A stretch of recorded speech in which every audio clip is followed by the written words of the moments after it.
आता पाहूया मुंबई आणि पुण्यातल्या टॉप 9 बातम्या। मुंबईच्या मुलुंडमधील मीनानगर परिसरातील उच्चभ्रू सोसायट्यांमध्ये पाणी टंचाई। पालिकेची पाईपलाईन फुटल्याने नागरिकांना पाणी टंचाईला सामोरं जाण्याची वेळ। पुणेकरांना यंदाच्या उन्हाळ्यात पाणी टंचाईचा सामना करावा लागणार नाही। खडकवासला धरणात मुबलक पाणी साठा।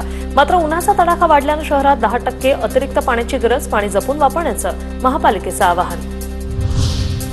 नेहमी पर्यटकांची वर्दळ असलेलं लोणावळा पर्यटकांविना ओस पडले। प्रचंड उकाडा पडल्यानं पर्यटकांनी लोणावळ्याकडे पाठ फिरवली। टायगर पॉइंट, भुशी डॅम या मार्गावरील सहारा ब्रिजजवळ शुकशुकाट।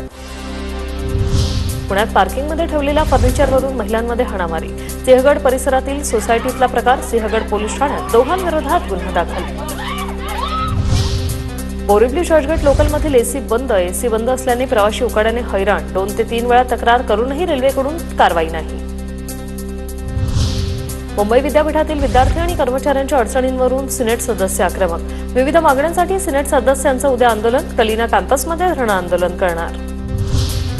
पुरंदर विमानतळासंदर्भात चर्चा करण्यासाठी आलेल्या अधिकाऱ्यांकडे पारगाव ग्रामस्थांनी फिरवली पाठ। प्रशासनाविरोधात ग्रामस्थांनी उत्स्फूर्तपणे गाव बंद ठेवलं।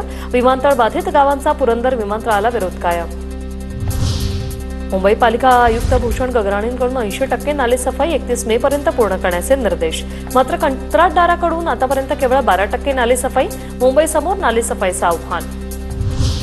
पुण्यात हातात कोयता घेत तिघांकडून सोसायटीत दहशत माजवण्याचा प्रयत्न। सिद्रा सोसायटीतील घटना सीसीटीव्हीमध्ये कैद। रहिवाशांच्या तक्रारीनंतर पोलीस ठाण्यात गुन्हा दाखल।